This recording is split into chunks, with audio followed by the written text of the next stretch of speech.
Hello everybody, and I am here to talk about how I think Paladins can overcome Overwatch. Sounds a little repetitive, doesn't it? Now, you're probably like, how can that happen? Look at this game, look at that, it's only got 15 characters. And it's only got like 3 game modes, a couple of maps. Well, let me tell you. So, rumor has it, right now, that they're going to have 21 champs by the end of this year. So we're talking around a champ a month or so. Right now, Overwatch has 21 champs. Well, heroes, I guess. Champs for champions, that's what I'm saying. But then they have the one they've been kind of talking about. Like 2 or 3 they've been kind of rumoring, but they haven't really shown any gameplay of any of them. So right now, the rate Paladins is releasing characters versus the rate Overwatch is releasing characters. Paladins will overcome Overwatch in terms of characters by the end of next year. Now people are like, modes? Oh, there's a... Look at that, this game only has 2 modes. Okay, wait a second. In this patch, they actually took out a mode. They actually used to have Survival, which is a pretty big mode, which they'll probably be bringing back. They're probably fixing it right now. Survival is a deathmatch, pretty much, but you're still on teams. Siege, you try to push a payload in the enemy team's base, and payload, just payload. Overwatch has payload, attack/defense, and then it has control point. So that's 3 modes in each game right now. Again, Survival should be here, but for some reason they took it out for this patch.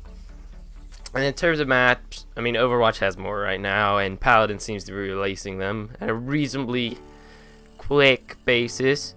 So probably eventually Paladins will overcome Overwatch there too. Now people are like, oh, look at these characters, they're so unoriginal. Androxus, look, it's McCree. And look, there's Pharah, and look, there's Junkrat, and look, there's Widowmaker. You could go on for a little bit longer with that. But let me tell you, they all play differently than the Overwatch characters. I have both games, and I've played them both. Androxus, since because he can fly for one of his abilities, he plays a lot different than McCree, and his right click, instead of shooting out all 6 bullets, it only shoots out 3 bullets, so he can do it twice before having to reload.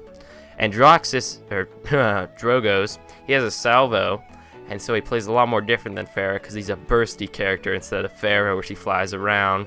He just kind of slowly shoots people down. Bomb King, you'd think he plays a lot like Junkrat, except he has a stun in his kit, and instead of throwing out grenades, he throws out sticky bombs. So he plays a lot more different than Junkrat actually does. And Kinessa, you can't change. Every game has a sniper. I mean, Widowmaker is the same as TF2's sniper. Kinessa is the same as Overwatch, the same same. But then the glorious character out of all these, Ying. Ying is a 100% unique character. Well, as far as I can tell. I've never seen another game that has had a similar character to Ying. And that's a shooter in terms of the fact that she can put out clones and she can teleport to them. I mean, nobody in Overwatch can do that. Nobody in TF2 can do that. Nobody in Battleborn can do that. She's 100% unique. Now, they do have a person in Battleborn that can pull out clones, but she's a lot more different than Ying. Ying is a unique take on the clone concept.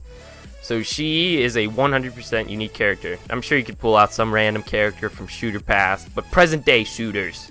What also helps Paladins is that it's 100% free. Overwatch costs $40 at a minimal as of this recording to get. But a lot more people play Paladins because it's 100% free to get. And instead of Overwatch, where you gotta decide, $40, that's a lot of money. You can just download Paladins once it gets out of the beta, and you can just start playing it. Another thing is, you might say, Paladins doesn't have any lore right now. They're working on the lore. They've told us all multiple times. It's not a priority right now. They want to get the gameplay good. And you might be like, Paladins has a lot of bugs. It's a beta right now, guys. This is a closed beta for a game. Overwatch is a fully released game. High-Res has probably around like half the amount of people that Blizzard has working for them on Overwatch. I mean, High-Res is a lot shorter of a team, and this is a closed beta, so this will all be fixed by the time it's released. And then another thing that Paladins has that makes it unique, champions. I was looking for the cards tab, but there's no longer a cards tab. We have cards. So these allow you to modify your character, and it changes how your characters can play each and every game. So this adds a lot more to the game because it adds depth. Because Overwatch, it's a lot of fun to play, but Your Zenyatta is exactly the same as the enemy team's Zenyatta, except for the fact that you're controlling it, and it might look different. This allows every character to be played differently, and you can take your own take on every character. Take your own take. That sounds weird.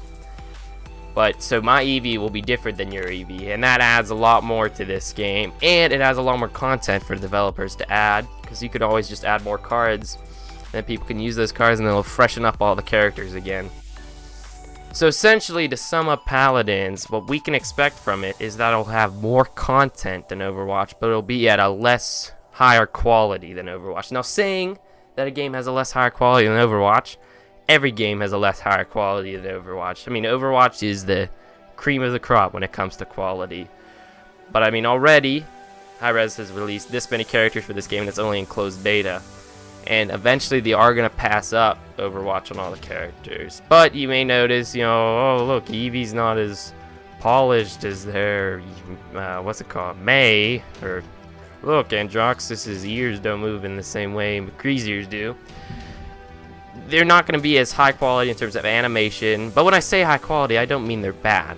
I just mean they don't have the same crazy level of polish that Overwatch has to offer.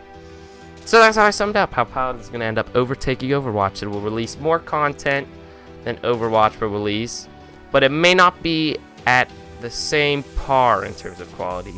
So that's all I have to say. Let me know what you think below. Do you think Paladins will actually end up overtaking Overwatch? I wouldn't be surprised one day if we look at the players and there's more people playing Paladins than Overwatch. But again, what I say here is going to take a lot of time.